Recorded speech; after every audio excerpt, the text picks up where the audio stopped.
What's going on, everybody? It's FREEDO here for Your Overwatch. Today, I am pleased to bring you an interview with Prophet Crumbz. Crumbz was a professional League of Legends player and moved on to be a respected and maybe perhaps somewhat feared analyst, known for being quite savage on the analyst desk. He's quickly turned into being my favorite desk analyst for the Overwatch League, as he's began to really give some of that fire and spice into the commentary that he gives about what teams are doing right and wrong. Today, we talk about a few subjects: his progression through the games, the current state of the Overwatch League and some of the teams that are letting us down, and finish off with the overall meta, the prominence of dive, and some solutions that might not be so obvious. These interview videos take a bit of extra work for us to set up behind the scenes, so if you do enjoy them, be sure to leave a like. If you want to find Crumbz, of course, he's on the analyst desk for the Overwatch League, but he's also on Twitter at Prophet Crumbz. Go check him out. But without further ado, let's get into the interview. On top of the growth of just learning the game, it's just a matter of trying to consume as much information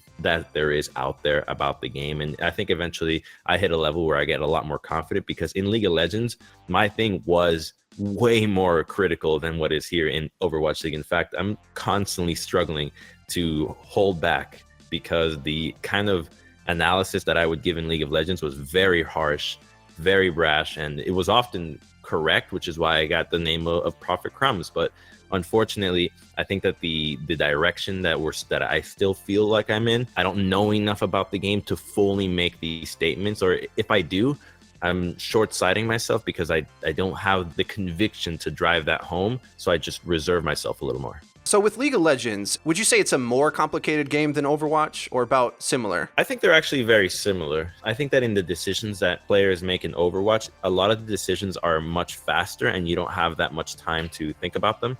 And so they often just get put in the back burner, because both games can be simplified so soon, so much that they both become child's games. When you look at League of Legends, it's basically wave management. That's the entire point of the game, just minion control. For Overwatch, it's basically ult management and don't die. I'd say that Overwatch League is just as complex based off of the tons of micro decisions that you can make at any given moment, whereas in League of Legends you don't have that many decisions that you can make at any given moment, but the tree extends itself further based off of the length of the game. It's also difficult, I think, for spectators as well to absorb that, when a lot of times you only see the game in a first-person perspective, whereas League of Legends, you can be in the overhead view and see multiple plays getting made at once, where sometimes a lot of that is isolated from you entirely as the viewer in Overwatch. Away from like analysis and stuff, I wondered your thoughts on the current state of the league, teams that are up and coming or perhaps disappointing a bit. What are some standout teams to talk about for you?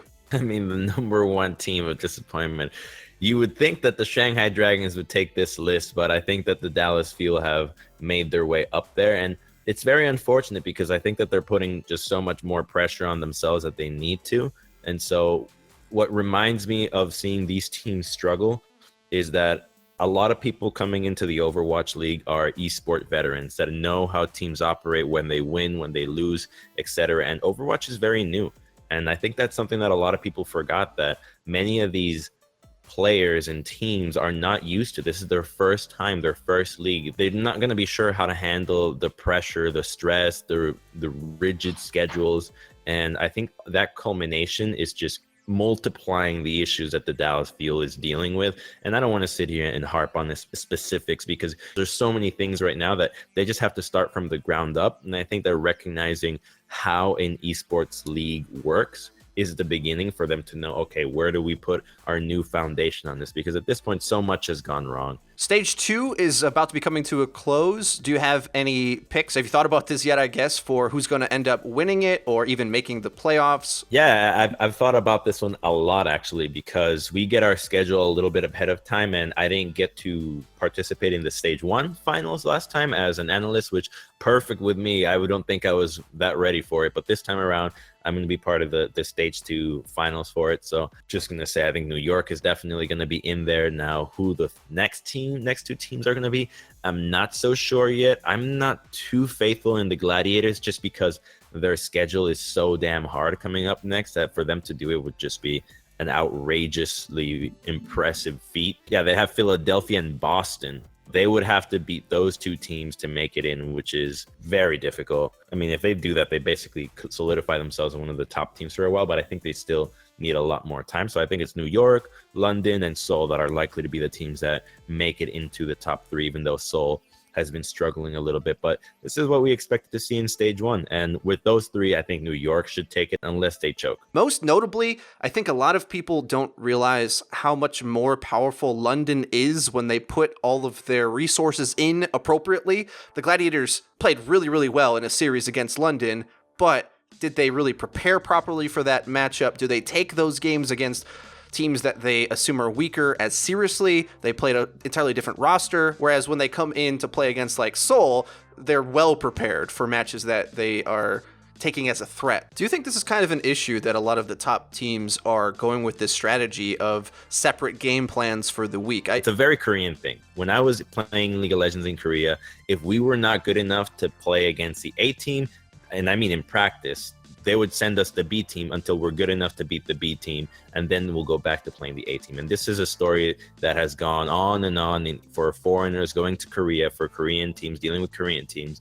You just have to play the weaker team because they see it as not really worth their time. You're not good enough to actually put things into a mode where they're going to feel challenged and improve.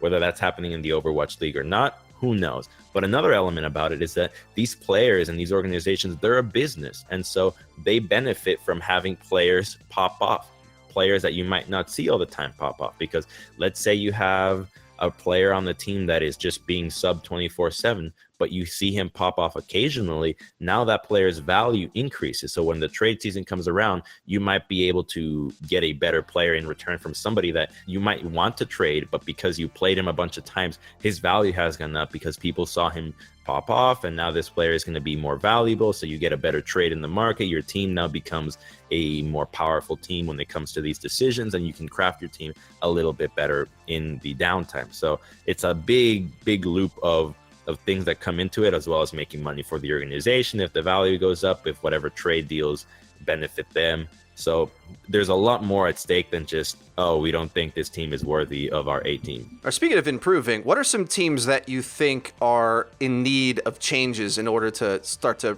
level up? So teams that maybe need a specific type of player or need to change their mindset or game plan. Like, you just want to talk about Texas here. I think there's a few teams you could put in this slot, but yeah, maybe that's overly leading. What's a team that could really use a star player role to be filled? Yeah, anyway, go ahead. I think the obvious one, the obvious elephant in the room is the Tracer for the Houston Outlaws. And in some previous discussions, we're like, okay, do they need the Tracer player? And they've come out and said it, and it's really hard to keep up with Tracer players that are experts at this hero for many years, when you have to just get up to it, and then it throws everything for a loop because now their plays have to be based around the Tracer that is not going to achieve the same results that previous Tracers did. So obviously I think this team, the biggest runner-up for what Houston Outlaws could need is Dante. I mean, does it not make sense at this point if Sinatra is going to come in, Dante just shit on them? You might as well get Dante on your lineup, so now you have a Tracer, right? So this is the team that comes to mind. For Dallas, there's just too many things. There is just way too many things, and I know for a fact that me saying any changes to the Dallas Fuel, especially to the player lineup, would be without knowing the full picture. So I would need to know the full picture, but it probably has to start with the staff and the support group around it, and just the infrastructure before you tackle the players, because it's a two-step process for the issues that Dallas is going through, similar to what Shanghai is going through, right? They get rid of coaches, they get new coaches, they get support staff, they got psychologists coming in. Now they can start getting players. So those are the two teams that I think could really use some new additions. Now, this brings me to another point that I think is kind of interesting to develop, that in Overwatch, at least, there's this assumption that you have to have a Tracer player. Countering meta isn't really a popular thing at all. Like, most teams in most games want to mirror the meta instead of really carve out their own strategy. Do you think that a team like the Outlaws would be better if they ignored the assumption that Tracer is a must pick and maybe built their team differently? Or are you more on the lines of like playing it more like a shooter game where everyone wants to play with the same components and mirror those strategies? So when it comes to, do you go against the grain or go with it when it comes to Tracer, I think that you first obviously have to recognize what is your answer to it. If you're going to be dealing with a tracer, because that is what you're going to be dealing up against the entire time, how do you deal with it? Do you clump up 24/7? Do you go soldier and just death ball? Do you go Junkrat and try to defend it? So you first have to figure out how you're going to deal with it. And I think that's what is the main issue right now. You don't have enough heroes in your pool that actually offer, and so you're gonna have to deal with it, because the level at which these tracers are playing, I mean, they basically get into a 6-man into a death ball and still hit a pulse bomb, still take out your support. So the hero skill is so high that it allows you to bypass the mechanical counters. So now you have to go into hero counters,